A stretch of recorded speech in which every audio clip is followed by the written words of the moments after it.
وحسينا وحسينا وحسينا وحسينا وحسينا وحسينا وحسينا ما شاء الله لا حول ولا قوة إلا بالله العلي العظيم حسبنا الله ونعم الوكيل نعم المولى ونعم النصير الحمد لله الذي ليس لقضائه دافع ولا لعطائه مانع ولا كصنعه صنع صانع ثم الصلاة والسلام والتحية والإكرام على أشرف الأنبياء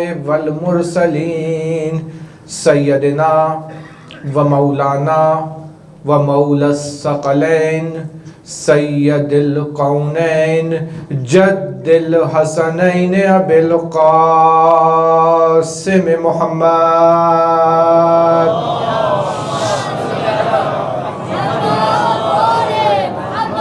وعلى اہل بیتہ الطیبین الطاہرین المعصومین المظلومین المنتخبین المنتجبین المیامین وَلَعْنَةُ اللَّهِ عَلَىٰ أَعْدَائِهِمْ أَجْمَعِينَ أَمَّا بَعْدُ فَقَدْ قَالَ اللَّهُ فِي كِتَابِهِ الْحَكِيمِ وَفُرْقَانِهِ الْمَجِيدِ أَعُوذُ بِاللَّهِ مِنَ الشَّيْطَانِ الرَّجِيمِ بِسْمِ اللَّهِ الرَّحْمَٰنِ الرَّحِيمِ لَٰكِنِ الرَّسُولُ وَالَّذِينَ آمَنُوا مَعَهُ جاہدوا بأموالہم وأنفسہم وأولئک لہم الخیرات وأولئک ہم المفلحون۔ صلوات پڑھیں محمد اور آل محمد کی ذات۔ اس سے بہتر اور بلند آواز میں صلوات پڑھیں محمد اور آل محمد کی ذوات مقدسہ۔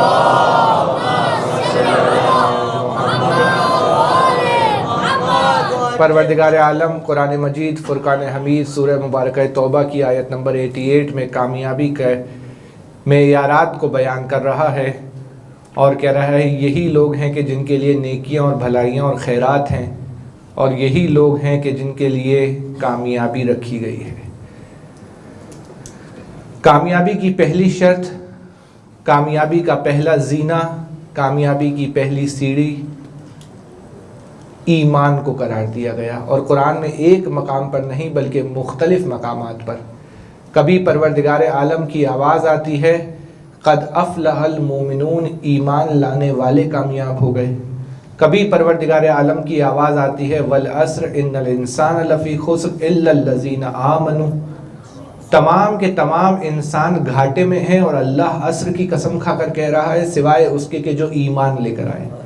باقی جو تین چیزیں ہیں وہ ایمان کا لازمہ ہے، ایمان کے ساتھ عمل صالح آئے گا، عمل صالح کے ساتھ حق اور صبر کی وصیت خود بخود آئے گی۔ ایمان کو پہلی شرط قرار دیا گیا۔ لیکن اب سوال یہ پیدا ہوتا ہے انسان کے ذہن میں کہ جب آپ نے یہ کہہ دیا کہ ایمان کی تعریف آپ کی خدمت میں بیان کر دی، ایمان کے مراحل آپ کی خدمت میں بیان کر دیے، اب ایک اور سوال جو رہ گیا وہ یہ کہ کس پر ایمان لے کر آئیں۔ اگر طلاب کی زبان میں کہا جائے تو ایمان کا متعلق کیا ہے، کس چیز پر ایمان لے کر آئے، تو کس پر ایمان لے کر آنا ہے؟ سب سے پہلے خدا، اور ایمان لانے سے پہلے کس چیز کی ضرورت ہے؟ معرفت، علم، شناخت۔ تو پہلا قدم ہے پروردگار عالم کی معرفت، اور پروردگار عالم کی معرفت کے بعد پروردگار عالم پر ایمان لے کر آنا۔ جب ہم توحید کی بات کرتے ہیں تو توحید کے 3 مرحلے ہیں جو ہمارے پاس آتے ہیں۔ علمی گفتگو اور علمی بحث کو اگر اس مقام سے حل نہ کیا جائے تو پھر، اور ان دنوں میں اگر حل نہ کیا جائے تو پھر شاید یہ مطالب کبھی منتقل نہ ہو سکے، کیونکہ آپ میں سے ہر فرد یہاں پر مدرسے اور مکتب کے دروازے پر نہیں جاتا، اگرچہ جانا چاہیے، اگر ہمارے پاس کوئی درسگاہ باقی رہ جاتی ہے، اگر ہمارے پاس کوئی مکتب باقی رہ جاتا ہے، تو وہ مکتب ہے کہ جو حسین ابن علی کے صدقے میں سال میں ایک دفعہ سجدہ ہے، جو پورے سال کہیں پر بھی نہیں آتا، وہ اس فرش عزا پر ضرور آتا ہے۔ تو یہاں سے یہ مطالب بیان ہونا ضروری ہے۔ کچھ فکری باتیں توحید کے حوالے سے اور کچھ عملی باتیں آپ کی خدمت میں بیان کروں گا۔ توحید کے مراحل ہیں۔ پہلا مرحلہ جو متکلمین اور فلاسفہ نے لکھا وہ ہے توحید ذاتی، یعنی اللہ کو بہت آسانی سے بیان کر رہا ہوں، بہت آسان الفاظ میں۔ توحید ذاتی یعنی یہ کہ پروردگار عالم کا شریک کسی کو نہ جانا جائے، پروردگار عالم کو ایک وحدہ لا شریک جانا جائے، پروردگار عالم کا شریک کسی کو نہ مانا جائے، اور اس کے بعد یہ کہ پروردگار عالم کو مرکب نہ مانا جائے کہ پروردگار عالم کسی چیز سے مل کر نہیں بنا، وہ ذات بسیط ہے، یعنی کسی چیز سے مل کر وہ ذات تشکیل نہیں پائی۔ اسے کہا جاتا ہے توحید، ساتھ دیں گے میرا، توحید ذاتی۔ اس کے بعد مرحلہ آتا ہے توحید صفاتی کا۔ توحید صفاتی، یہ توحید پر جب ہمیں ایمان لے کر آنا ہے تو معرفت کے بعد ایمان لے کر آنا ہے۔ جب ہم کہتے ہیں کہ ہم توحید کے ماننے والے ہیں تو توحید آل محمد کے مکتب میں کس کو کہا جاتا ہے؟ دوسرا مرحلہ آتا ہے توحید صفاتی، یعنی یہ کہ پروردگار عالم کی صفات میری صفات کی طرح نہیں ہے۔ میں پہلے جاہل تھا پھر عالم ہوا، میں پہلے مردہ تھا پھر میرے پاس حیات آئی، میں پہلے عاجز تھا پھر میں قدرت مند ہوا۔ پروردگار عالم کی بارگاہ میں اس طرح نہیں ہے۔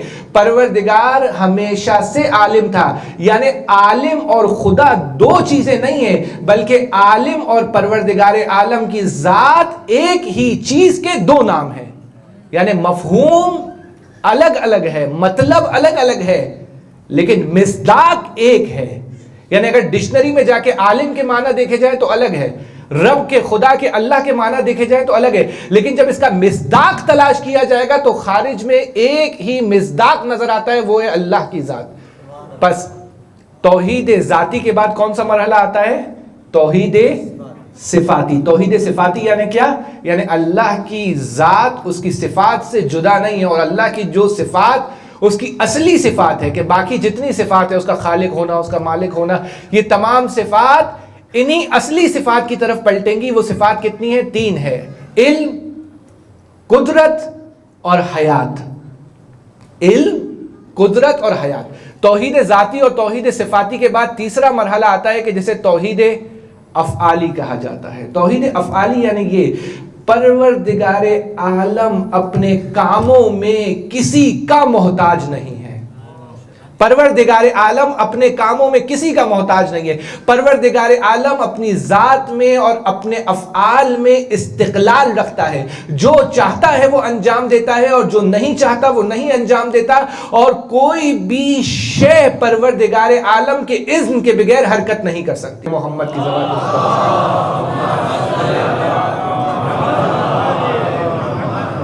اور اگر یہ فلاسفہ اور متکلمین کی نظر توحید ذاتی، توحید صفاتی اور توحید افعالی کے بارے میں اب آئیں اور عرفا سے آ کر پوچھیں کہ توحید ذاتی اور توحید افعالی اور توحید صفاتی اس کو کہتے ہیں، تو وہ ترتیب کو برعکس اب فلسفہ اور تھوڑی سی علمی بات کرنا چاہ رہا ہوں۔ آج آپ لوگوں کا مزاج شاید ساتھ دے تو پھر درود پڑھے محمد اور آل محمد کی زبان پر۔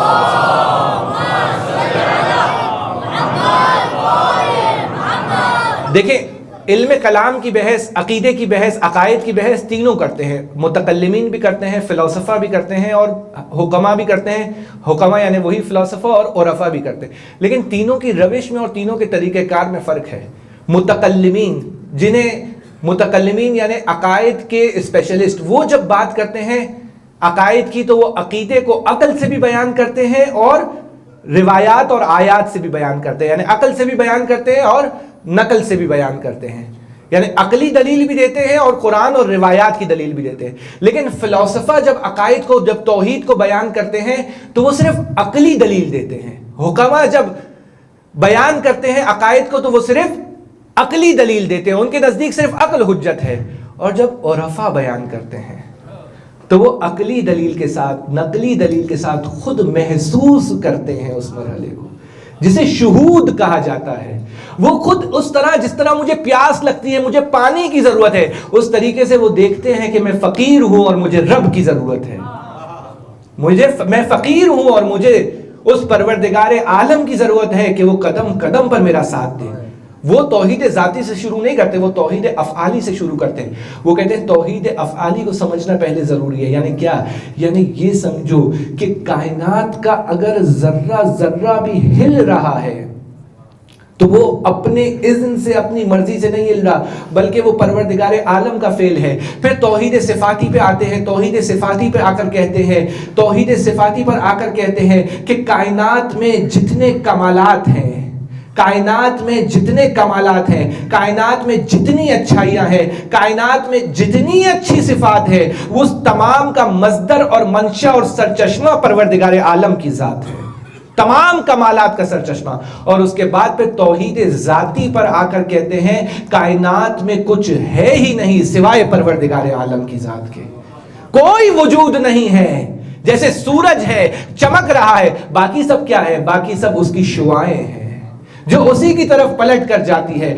جو کچھ ہے وہ پروردگار عالم کی ذات ہے, اور جو پروردگار عالم سے وابستہ ہو گیا اسی کا وجود ہے, اور کسی کا وجود کائنات میں موجود نہیں ہے. مل کر درود پڑھیں محمد اور آل محمد کی ذوات مقدسہ پر.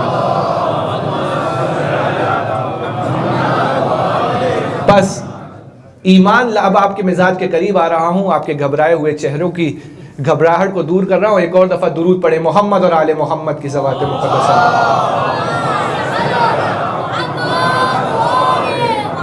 اور چاہتا یہ ہوں کہ اب عملی میدان میں جب وارد ہوں تو ایک ایسا تحفہ آپ کو اس منبر حسینی سے دے کر جاؤں جو آپ کو ساری زندگی کام آئے.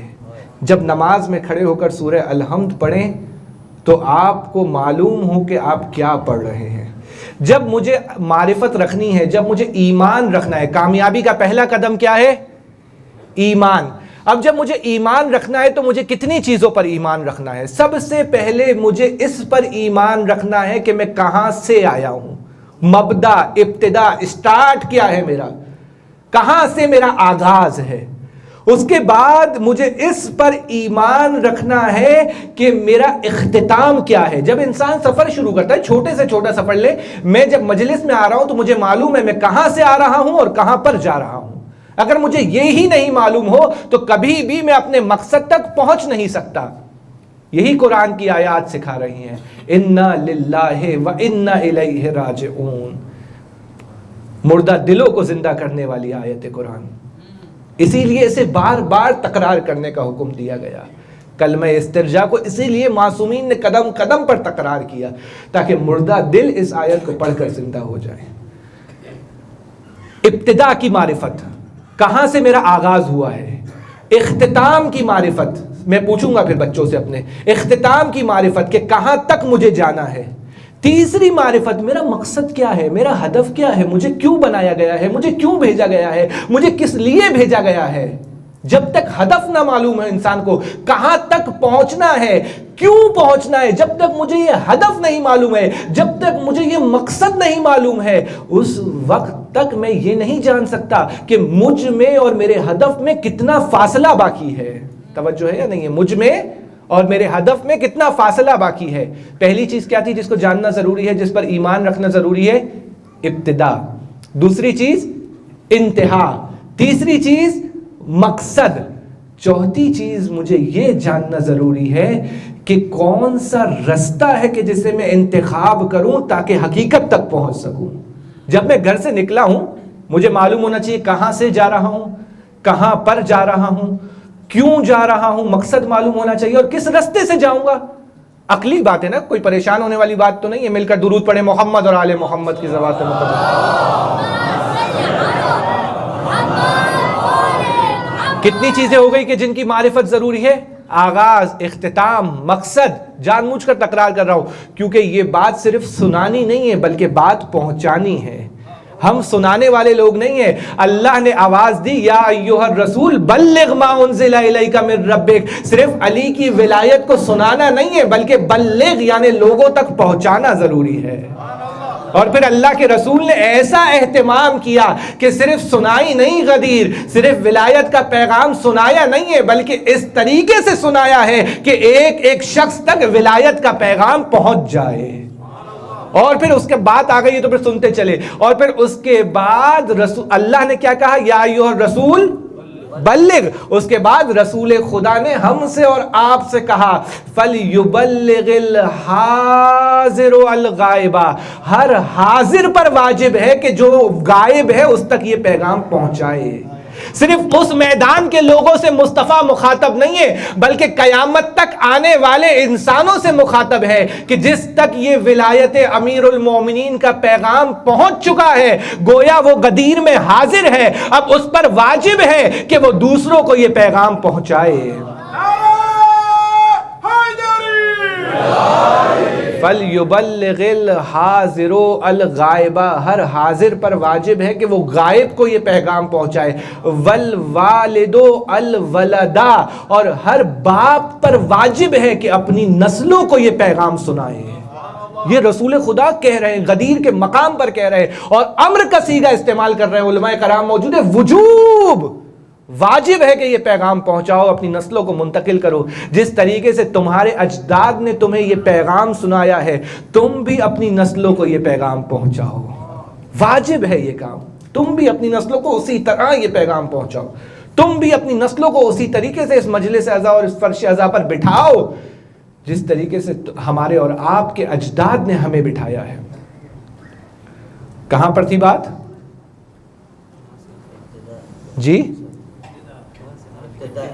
ابتدا, انتہا, مقصد, راستہ. اور اس کے بعد کیا جاننا ضروری ہے؟ ناراض تو نہیں ہو رہے نا؟ آپ لوگوں سے پوچھ رہا ہوں. اگر ناراض نہیں ہو رہے تو پھر مل کر درود پڑھیں محمد اور آل محمد کی زبان.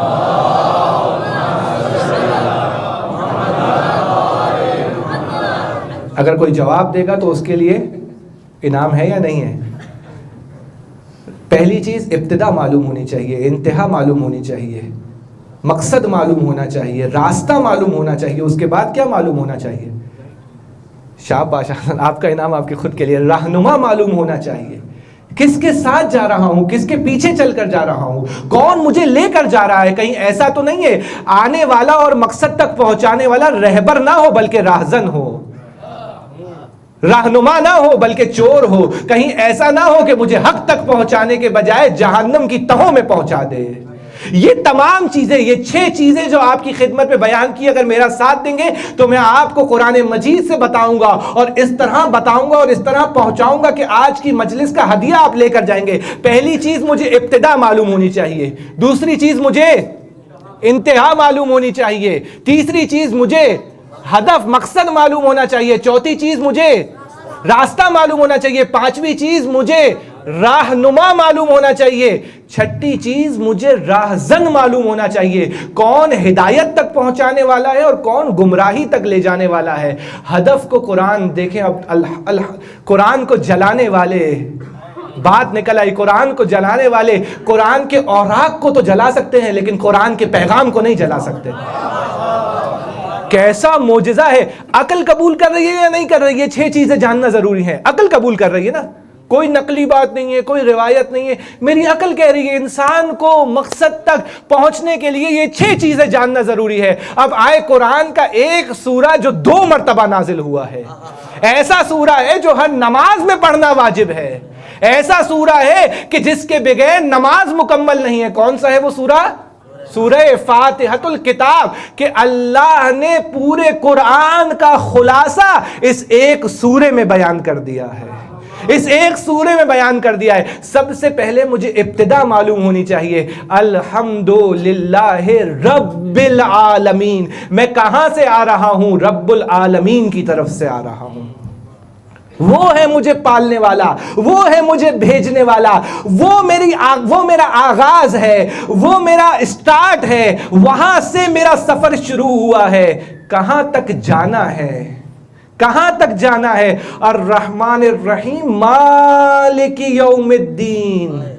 کہاں تک جانا ہے؟ اس کے سامنے کھڑے ہو کر حساب دینا ہے. وہی قیامت کے دن کا مالک ہے, وہی قیامت کے دن کا مالک ہے. اچھا پھر مقصد کیا ہے؟ کیوں بھیجا گیا ہے؟ کس لیے بھیجا گیا ہے؟ کس خاطر بھیجا گیا ہے؟ کیوں بھیجا گیا ہے؟ ہدف کیا ہے؟ مقصد کیا ہے؟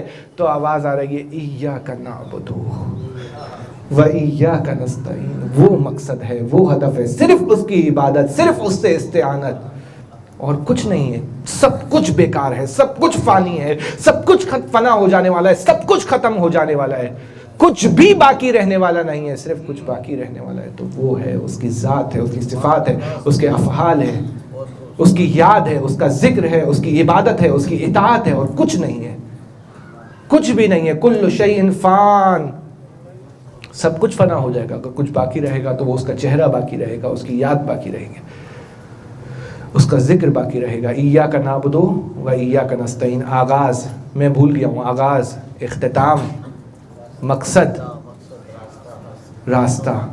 اہدنا الصراط المستقیم، سیدھے راستے کی ہدایت فرما، صراط المستقیم کی ہدایت فرما. اللہ کے رسول نے غدیر کے مقام پر فرمایا پیچھے رہ جانے والوں کا انتظار کیا جائے، آگے جانے والے واپس پلٹ آئے. کیوں؟ کیونکہ ایک نقطہ ایسا ہے کہ جس پر سب کو پلٹ کر آنا ضروری ہے.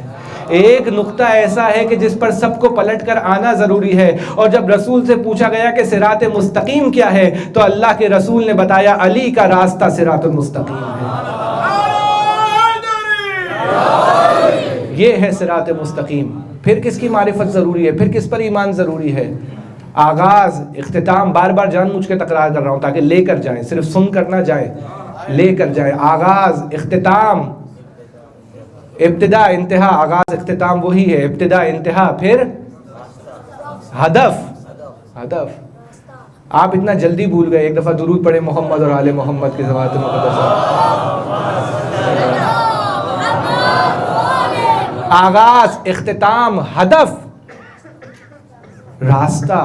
اور کس کا راستہ؟ صراط الذین انعمت علیہم. پھر سے غدیر یاد آ رہی ہے، واللہ سوچ کر نہیں آیا تھا لیکن بار بار تذکرہ آ رہا ہے. ان لوگوں کا راستہ کہ جن پر تیری نعمتیں تمام ہوئی ہیں، ان لوگوں کا راستہ کہ جن پر تو نے نعمتیں نازل کی ہے، ان لوگوں کا راستہ کہ جن لوگوں کے راستے پر اتنی نعمتیں نازل ہوئی کہ آواز آئی الیوم اکملت لکم دینکم واتممت علیکم نعمتی ورضیت لکم الاسلام دینا. آج کے دن اللہ تمہارے دین سے راضی ہو گیا، آج کے دن تمہارا دین کامل ہو گیا، اور آج کے دن اللہ نے نعمتوں کو تمام کر دیا. تو جس پر آ کر نعمتیں تمام ہوتی ہیں اس ذات کو علی ابن ابی طالب کہا جاتا ہے.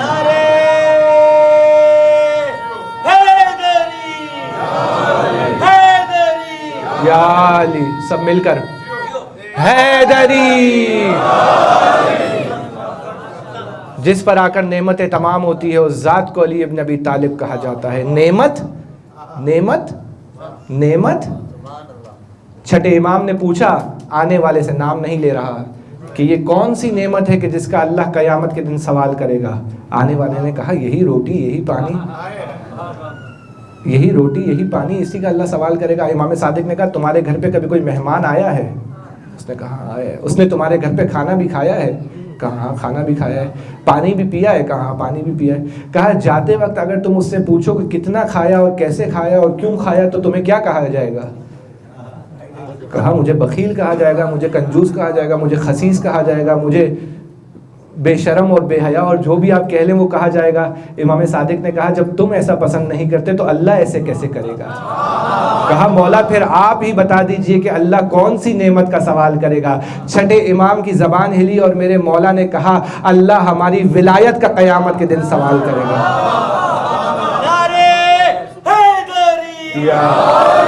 اللہ ہماری ولایت کا سوال کرے گا، اللہ ہماری امامت کا سوال کرے گا.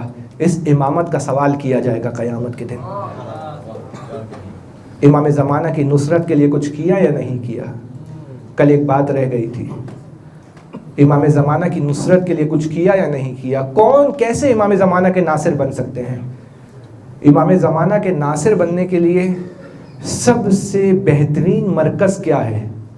امام زمانہ کے ناصر بننے کے لیے سب سے بہترین مرکز، آپ کو پوری ذمہ داری کے ساتھ کہہ رہا ہوں، میں یہیں پر ہی ہوں 10 محرم تک 11 محرم تک، پوری ذمہ داری کے ساتھ کہہ رہا ہوں. مسجد نہیں ہے، امام بارگاہ نہیں ہے، محفل نہیں ہے، کمیونٹی سینٹر نہیں ہے، جماعت کے سینٹر نہیں ہے. امام زمانہ کے ناصر بننے کا بہترین مرکز میرا گھر ہے. مسجد میں کتنی دیر، دلیل دے رہا ہوں، مسجد میں کتنی دیر کے لیے جوان آتا ہے، اسکول کتنی دیر کے لیے جاتا ہے، مدرسہ کتنی دیر کے لیے جاتا ہے، اور گھر میں کتنی دیر کے لیے ہوتا ہے. گھر سے انسان بچہ امام زمانہ کا ناصر بنتا ہے. اپنے گھر کو سکون کا مرکز بنائیے، بہت ضروری بات ہے. اپنے گھر کو آرام دہ مرکز بنائیے. کہیں ایسا نہ ہو کہ ہمارے گھر میں ہم بڑوں کے لڑائی جھگڑوں کی وجہ سے ایسی ڈپریشن میں متعلق نسل تربیت پائے کہ وہ بڑے کام کرنے کی صلاحیت نہ رکھ سکے.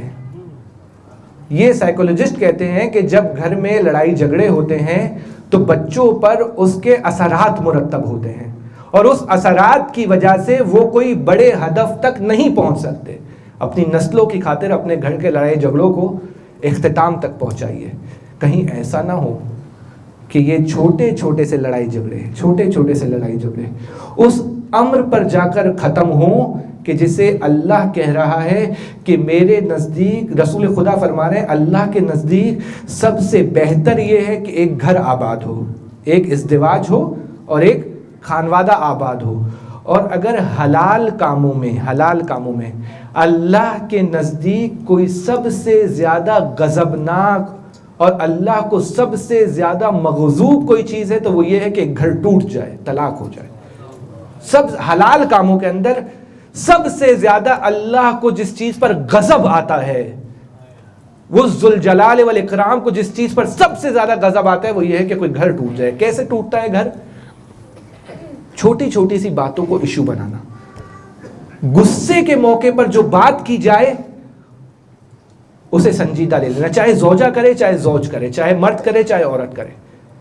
جب وہ آ کر معافی مانگ رہا ہوتا ہے یا معافی مانگ رہی ہوتی ہے تب طرف مقابل قبول نہیں کرتا، لیکن وہ جو غصے میں بولا ہوا جملہ ہوتا ہے اسے قبول کر لیتا ہے. اور غصے میں بولے ہوئے جملے کے بارے میں معصوم کی حدیث ہے کہ انسان غصے میں کلام نہیں کرتا مگر یہ کہ وہ خود اپنے کلام پر نادم اور پشیمان ہوتا ہے.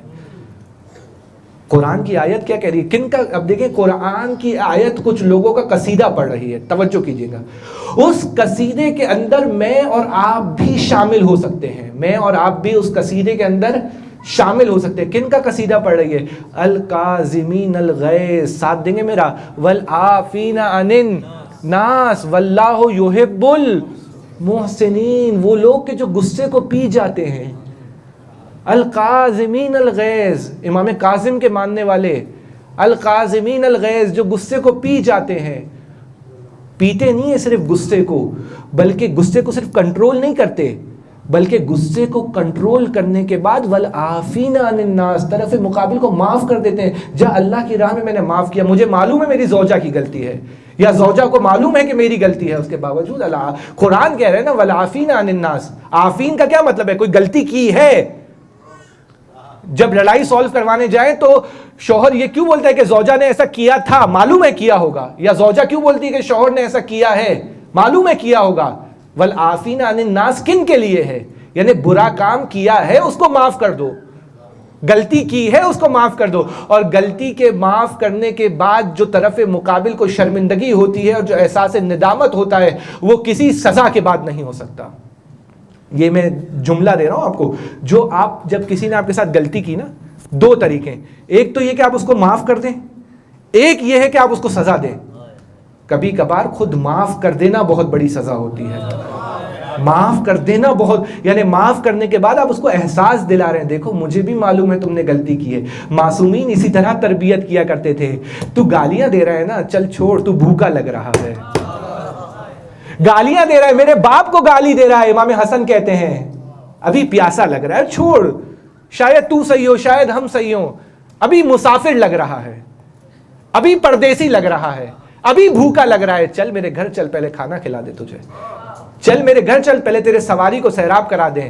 آنے والا آیا تھا تو یہ کہتا ہوا آیا تھا کہ کائنات میں بدترین شخص علی ابن ابی طالب ہے. جب جا رہا ہے تو کہتا ہوا جا رہا ہے کائنات میں اگر کوئی افضل ترین شخصیت ہے تو وہ علی ہے یا علی کی اولاد ہے. یہ کیا ہے؟ یہ احسان کرنے کے ذریعے سے رویوں کو تبدیل کرنا ہے، احسان کے ذریعے سے رویوں کو تبدیل کرنا. دیکھیں گھر کو اللہ نے سکون کی جگہ بنایا ہے. جب مرد دن بھر کام کر کے آئے تو تو اس کو گھر میں سکون ملے، اس کو گھر میں آرام، آسائش، چین ملے۔ یہ زوجہ کا کام ہے کہ گھر کی سکون کو فراہم کرنا، گھر کے آرام۔ ابھی مرد واہ کر رہے ہیں، تھوڑی دیر کے بعد مرد آہ کریں گے جب ان کے حقوق کی بات ہوگی۔ تو درود پڑھے محمد اور آل محمد کی ذوات مقدس۔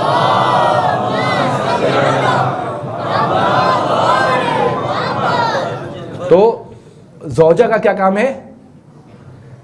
گھر کے سکون کو فراہم کرے، گھر کے سکون کو فراہم کرے۔ یہ کس کا کام ہے؟ یہ زوجہ کا کام ہے۔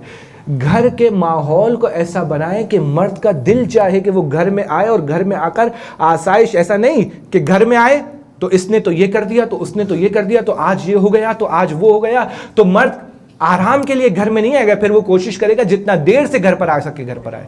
اور اب مرد کی ذمہ داری، اپنے ویکینڈ کو ضروری نہیں ہے اپنے دوستوں کے ساتھ گزاریں، اور جب گھر پر ہوں تو ضروری نہیں ہے کہ آپ موبائل میں فیس بک کے بعد واٹس ایپ، اور واٹس ایپ کے بعد یوٹیوب، اور یوٹیوب کے بعد انسٹاگرام، اور انسٹاگرام کے بعد کیا ہوتا ہے بھائی؟ ٹیلی گرام، اور ٹیلی گرام کے بعد مولانا صاحب کو بھی معلوم ہے ماشاءاللہ سے، اور اس کے بعد ایک کے بعد ایک چیزیں اور ایک کے بعد ایک چیزیں دیکھتے رہے۔ اللہ کے رسول نے فرمایا، اللہ کے رسول نے فرمایا، مرد اگر مسجد نبوی میں بیٹھ کر اعتکاف کرے، اس سے زیادہ افضل یہ ہے کہ اپنے بچوں اور اپنی زوجہ کے ساتھ بیٹھ کر گھر میں ان سے باتیں کرے۔ اس کو ضرورت ہے، جس کی بیٹی آپ لے کر آئے ہیں اس کو ضرورت ہے کہ آپ اس سے باتیں کریں۔ بہت سخت جملہ کہہ دوں، اس کو ضرورت ہے کہ کوئی اس سے باتیں کرے۔ آپ نہیں کریں گے تو کچھ اور ہوگا۔ اس کو ضرورت ہے کہ کوئی اس سے باتیں کرے۔ اپنے گھر کے ماحول کو ایسا رکھیے کہ امام زمانہ کے ناصر تربیت پا سکے۔ اپنے گھر کے ماحول کو ایسا رکھیں کہ اس مقصد کے لیے، کہ جس مقصد کے لیے ہمیں اور آپ کو زندگی دی گئی ہے، ہم اور آپ اس مقصد کے لیے کچھ کر سکیں۔ ورنہ زندگی کا کیا فائدہ اگر میرا بچہ امام زمانہ کا ناصر نہ بن سکے؟ کوئی فائدہ ہے زندگی کا؟ کوئی فائدہ ہے ان سانسوں کا کہ میں اپنے بچے کو امام زمانہ کا ناصر نہ بنا سکوں؟ کیا میرے روز کے لڑائی جھگڑے دیکھ کر میرا بچہ امام زمانہ کی نصرت کرے گا، یا وہ ہمیشہ احساس کمتری کا شکار رہے گا؟ اور اگر نعوذ باللہ، صد نعوذ باللہ، میں ایک رستہ بھی کھول دوں کہ صد نعوذ باللہ کوئی ایسا ایکسٹریم آ جاتا ہے کہ جب دونوں ساتھ نہیں رہ سک رہے بالفرض، تو بھی قرآن نے راہ حل دیا ہے کہ اچھے طریقے سے۔ پھر ضروری نہیں ہے کہ جس کی دونوں کی طلاق ہو چکی ہے، لڑکا باہر جا کے اس لڑکی کی برائیاں کرے، لڑکی کے گھر والے جا کر اس لڑکے کی برائیاں کرے، تاکہ نہ اس کو لڑکے کو بعد میں دوسری لڑکی مل سکے اور نہ لڑکی کو بعد میں دوسرا شوہر مل سکے۔ ایسا نہ کیجیے۔ پھر قرآن نے طریقہ بتایا، اچھے اخلاق کے ساتھ اگر الگ ہونا چاہتے ہو تو الگ ہو جاؤ، پھر اللہ تم دونوں کے حق میں جو بہتر ہوگا اسے قرار دے گا۔ لیکن یہ ایکسٹریم ہے، یہ انتہا ہے۔ اسے پروردگار عالم کہہ رہے ہیں مغضوب ترین حلال میں سے سب سے زیادہ اللہ کو غضب میں لانے والا حلال ہے کہ ایک رشتہ ٹوٹ جائے۔ اور جب اللہ کو غضب میں لانے والا حلال ہے تو یہی وہ حلال ہے کہ جس پر امام زمانہ بھی سب سے زیادہ ناراحت ہوتے ہیں کہ میرا وہ مرکز ٹوٹ گیا کہ جہاں سے میرا ناصر بننا تھا۔ امام زمانہ بھی اس امر پہ سب سے زیادہ ناراحت ہوتے ہیں۔ حد اکثر میکسیمم کوشش کرنی چاہیے کہ اس مرحلے پر نوبت نہ پہنچے۔ اپنے گھر کے ماحول کو ایسا بنائیں، ایسا آئیڈیل بنائیں کہ ایک دوسرے کے مددگار نظر آئے۔ اے علی فاطمہ کو کیسا پایا تو کہتے ہوئے نظر آتے نعم العون فی طاعت اللہ، اللہ کی اطاعت میں بہترین مددگار پایا۔ امیر المومنین گھر میں آئے، جناب زہرا بستر علالت پر ہیں، بیمار ہیں۔ اے فاطمہ آج تک تم نے مجھ سے کچھ نہیں مانگا، کچھ تو مانگ لو، کچھ تو مانگ لو۔ اب امتحان دیکھیں اللہ کیسے لیتا ہے، امتحان، کچھ تو مانگ لو۔ جناب سیدہ نے کہا رسول خدا نے مجھ سے کہا تھا کہ کبھی علی سے کوئی ایسی چیز مت مانگنا جو وہ نہ دے سکے۔ فاطمہ آج میں تمہیں کہہ رہا ہوں کچھ مانگو، کچھ سوال کرو۔ آج علی کا دل چاہتا ہے کہ اس بستر علالت پہ تمہاری کوئی مدد کرے۔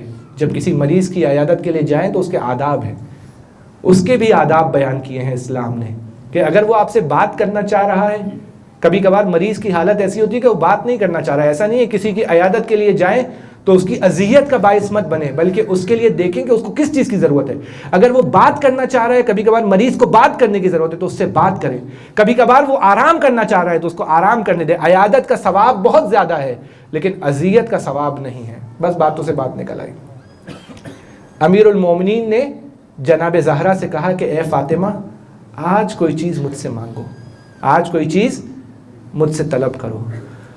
فاطمہ زہرا نے کہا جملے ہیں، اللہ سے حیا کرتی ہوں کہ آپ سے کسی چیز کا سوال کروں جس کی وجہ سے آپ کو شرمندگی اٹھانی پڑے، اللہ سے حیا کرتی ہوں۔ دیکھیں زندگی میں اللہ درمیان میں ہے، اگر چاہتے ہیں ہمارے رشتے نہ ٹوٹیں تو کبھی زوجہ کو خوش کرنے کے لیے کام نہ کرے، کبھی زوجہ مرد کو خوش کرنے کے لیے کام نہ کرے، اس لیے زوجہ مرد کو خوش کرے کیونکہ اللہ نے حکم دیا ہے۔ مرد اس لیے زوجہ کا خیال رکھے اور زوجہ کو خوش کرے اور زوجہ کو تحفہ دے کہ اللہ نے اس بات کا حکم دیا ہے، امام زمانہ اس امر سے خوشحال ہوں گے۔ جب یہ روحانی اور معنوی طاقت درمیان میں رہے گی، یوں نہ چلیں، اب میری طرف دیکھیں، یوں نہ چلیں زوجہ مرد کے لیے اور مرد زوجہ کے لیے کام کر رہے ہیں، یوں چلیں دونوں کے دونوں پروردگار عالم کے لیے کام کر رہے ہیں۔ مل کر درود پڑھیں محمد اور آل محمد کی زبان میں۔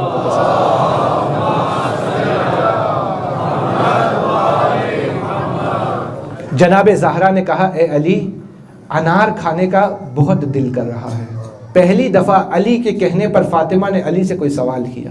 امیر المومنین نے ابا شانوں پر ڈالی، گھر سے نکلے اور بازار میں جا کر پوچھا کہ انار کہاں پر مہیا ہوگا۔ لوگوں نے بتایا کہ اے علی انار کا موسم نہیں ہے۔ علی بازار میں دیکھ رہے ہیں کہ ایک شخص نے کہا اے علی کس کی تلاش کر رہے ہیں؟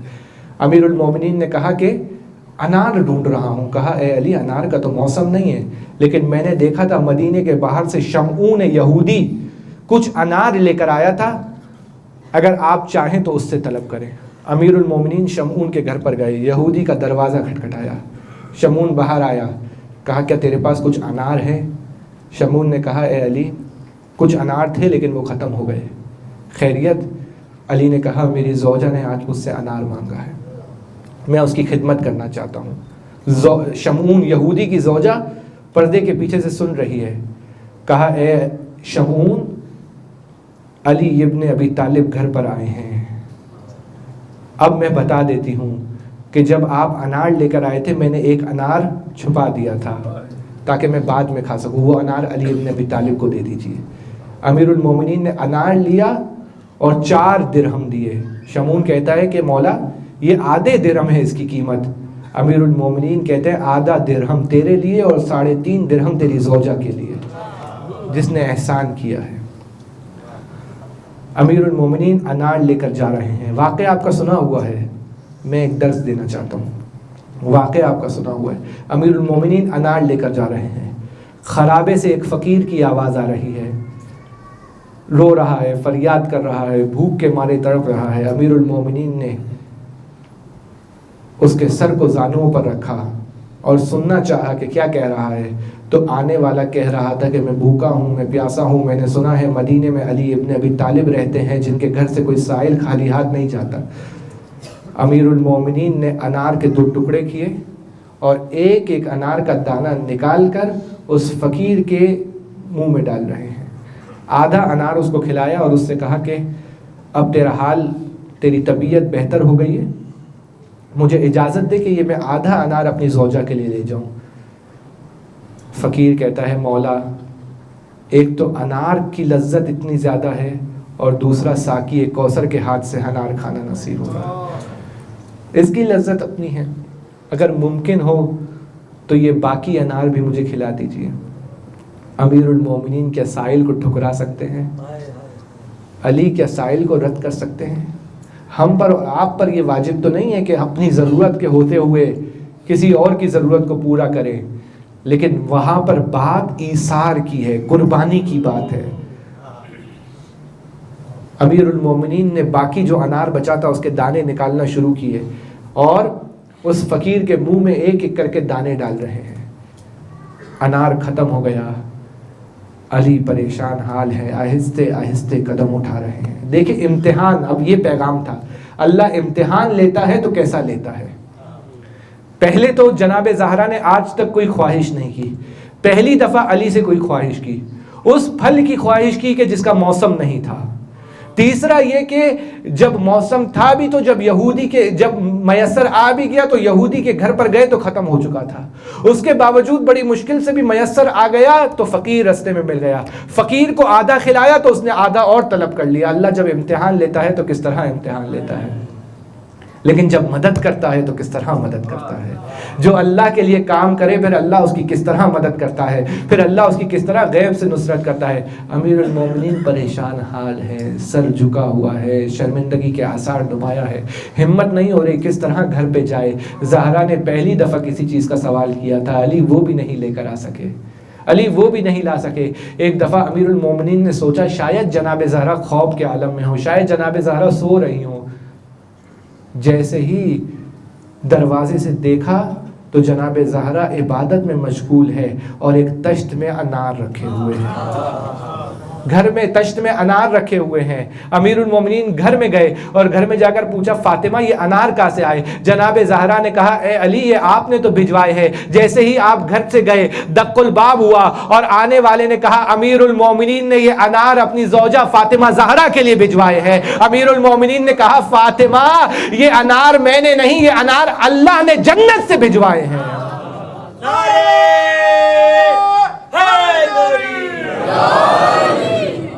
جو اللہ کے لیے کام کرتا ہے پھر اللہ اس کی غیب سے مدد کرتا ہے. جو اللہ کے لیے قدم بڑھاتا ہے اللہ اس کا ساتھ دیتا ہے, اللہ اس کی مدد کرتا ہے. کوشش کریں کہ اپنے گھر والوں کو ایسا بنائیں, اپنے گھر کو ایسا بنائیں کہ زوجہ اللہ کی راہ میں مرد کے کام آ سکے اور مرد اللہ کی راہ میں زوجہ کا خدمت گزار بن سکے. دونوں ایک دوسرے کی خدمت کریں راہ امام زمانہ میں. اپنے زمانے کے امام کی نصرت کو اپنی زندگی کا ہدف بنا لیجئے اور یہ دیکھیے کہ میں ہدف کے کتنا نزدیک ہوا ہوں. آیا وہ ہدف مجھے حاصل ہوا ہے یا نہیں ہوا, اور میں ہدف سے کتنا دور ہوں. کوشش کریں کہ اپنے گھر کے ماحول کو ایسا بنائیں کہ جب امام زمانہ کے ظہور کی آواز آئے اور ہم نہ جانا چاہ رہے ہوں تو گھر سے کوئی کہے کہ جاؤ اور زمانے کے امام کی نصرت کرو. کیسے کہ جب حبیب کو خط ملا امام حسین,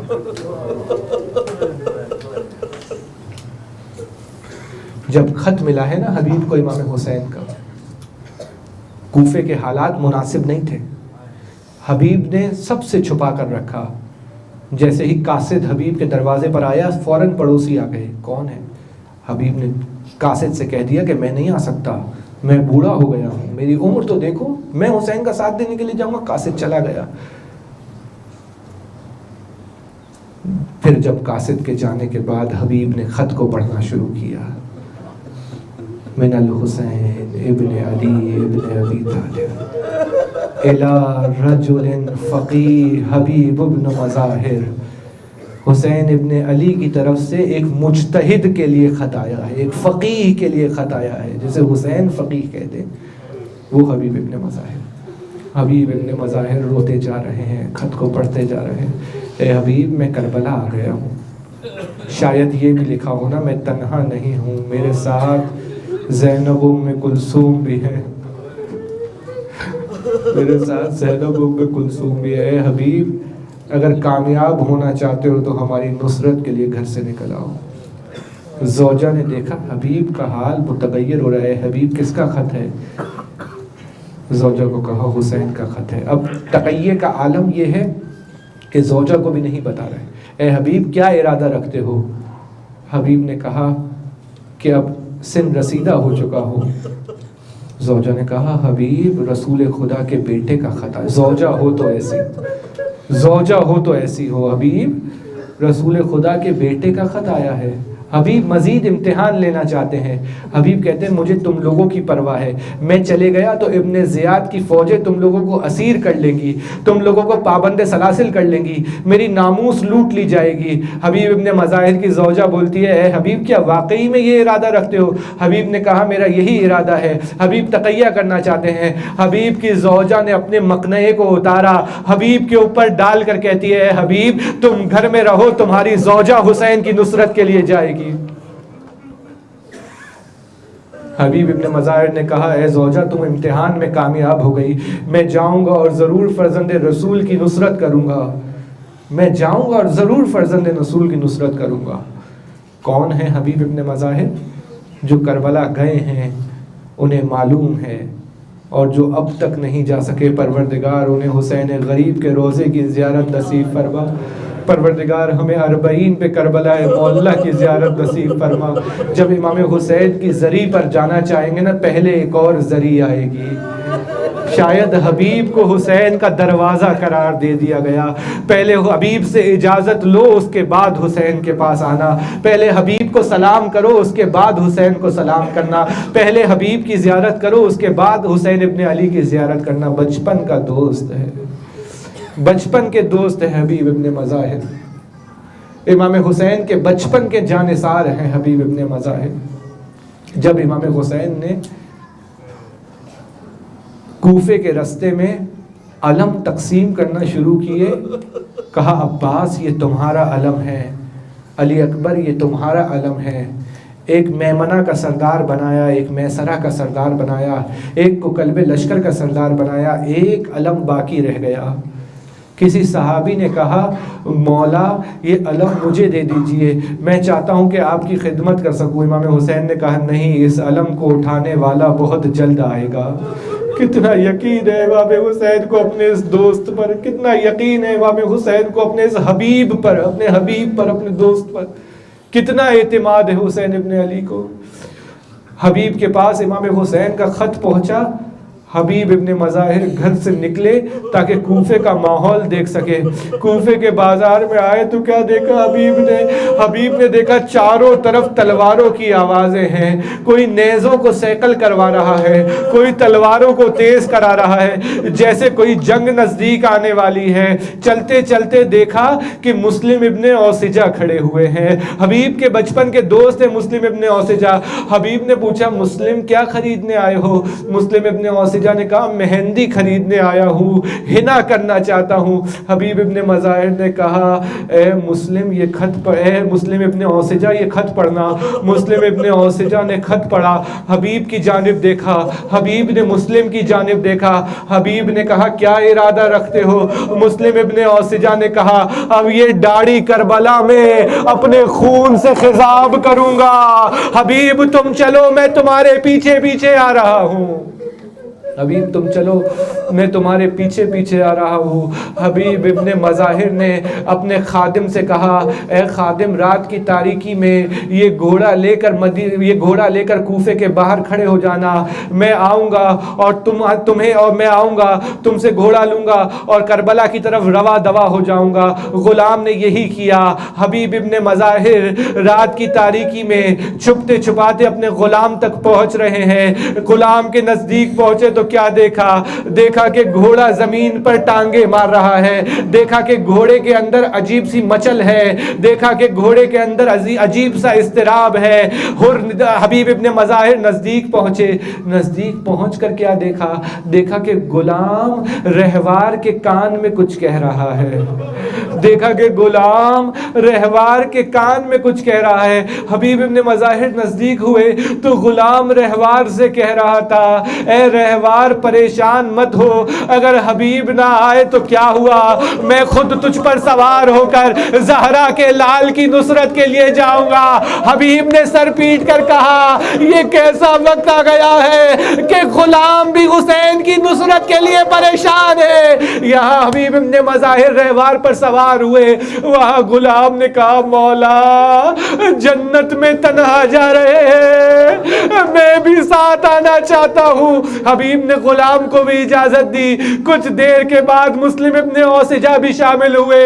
یہ چھوٹا سا لشکر کربلا کی جانب جا رہا ہے، یہ چھوٹا سا لشکر کربلا کی جانب جا رہا ہے۔ عزادارو ذرا تصور کیجئے گا، جو نہیں رو سکے وہ اب روئیں گے۔ جب سے کربلا میں زینب کبریٰ آئی ہے نا، جناب زینب کہتی ہیں میں دیکھ رہی ہوں دن بدن عمر سعد کے لشکر میں اضافہ ہوتا جا رہا ہے، ہمارے پاس آنے والا کوئی نہیں ہے۔ فاطمہ کی بیٹیوں کی نصرت کرنے والا کوئی نہیں ہے۔ ایک دفعہ کیا ہوا، کربلا سے دھول اڑنے کی صدائیں آئی، جب حسین ابن علی کو پتا چلا کہ بچپن کا دوست آ رہا ہے، حبیب ابن مظاہر آ رہا ہے، حسین استقبال کے لیے آگے بڑھے، حبیب کو سینے سے لگایا۔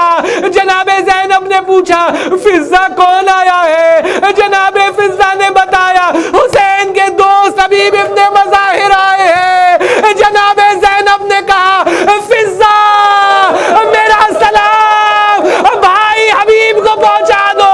حبیب کے پاس زینب کا سلام پہنچا، حبیب نے کربلا کی خاک کو اٹھایا، سر پہ ڈالنا شروع کیا۔ یہ کون سا وقت آ گیا کہ آقا زادیاں غلام زادوں کو سلام پہنچا رہی ہے؟ یہ کیسا وقت آ گیا کہ علی کی بیٹیاں مجھ غلام کو سلام پہنچا رہی ہے؟ بس تھوڑی سی زحمت ہے اور خدا آپ کے گریے کو اپنی بارگاہ میں قبول کرے، خدا آپ کے آنسوؤں کو اپنی بارگاہ میں قبول کرے۔ عزادارو روز عاشور ابو ثمامہ ساعدی نے کہا مولا ظہر کا وقت ہو گیا ہے، آخری نماز آپ کے پیچھے پڑھنا چاہتے ہیں۔ امام حسین نے آسمان کی طرف دیکھ کر ابو ثمامہ ساعدی کو کہا تو نے ہمیں نماز یاد دلائی ہے، اللہ تجھے نماز گزاروں میں سے شمار کرے۔ امام حسین نے نماز پڑھنا چاہی، کہا جاؤ ان سے اجازت لے کر آؤ کہ جنگ روک دے اور ہمیں نماز پڑھنے دے۔ حبیب ابن مظاہر آگے بڑھے، حبیب ابن مظاہر اجازت لینے کے لیے آگے بڑھے۔ آپ کو حبیب ابن مظاہر کا مقام پتہ ہے نا؟ جتنے اصحاب ہیں امام حسین کے ان سب کے سربراہ ہیں حبیب ابن مظاہر، جتنے بنی ہاشم ہیں ان کے سربراہ ہیں ابو الفضل العباس۔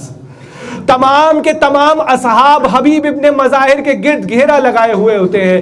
حبیب ابن مظاہر گئے اور جا کر کہا کہ حسین چاہتے ہیں 2 رکعت نماز پڑھ لے، حسین چاہتے ہیں کہ نماز ظہر ادا کر دے، حسین چاہتے ہیں کہ نماز ظہر ادا کر دے۔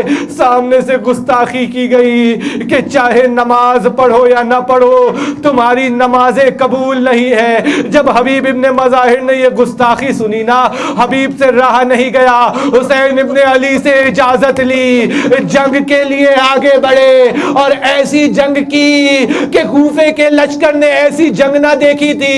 حبیب ابن مظاہر جنگ کرتے کرتے پیاس کے مارے زمین پر گر پڑے اور آواز دی السلام علیکہ یا ابا عبداللہ، السلام علیکہ یا ابن رسول اللہ۔ عزادارو روایت کے جملے ہیں، مقتل کے جملے ہیں، بس آپ کی زحمتیں تمام کر رہا ہوں۔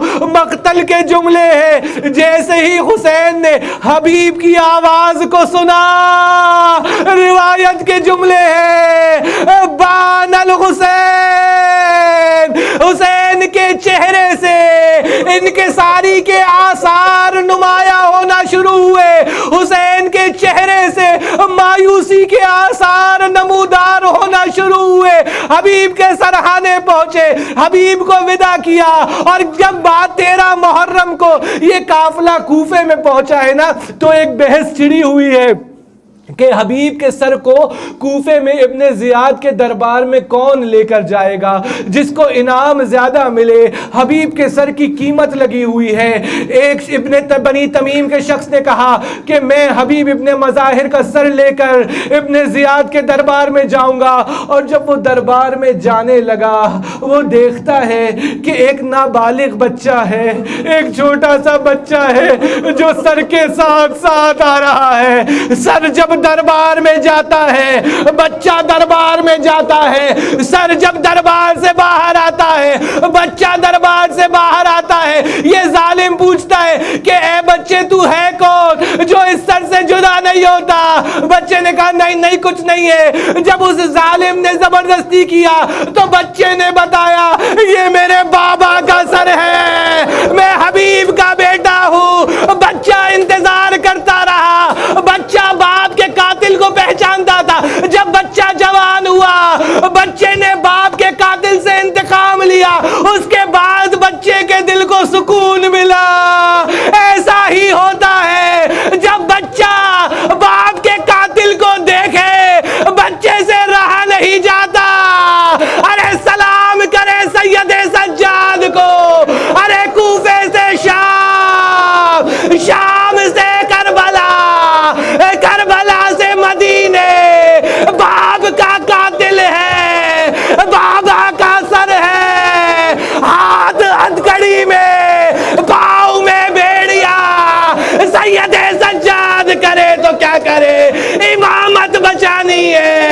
زینب کو بچانا ہے.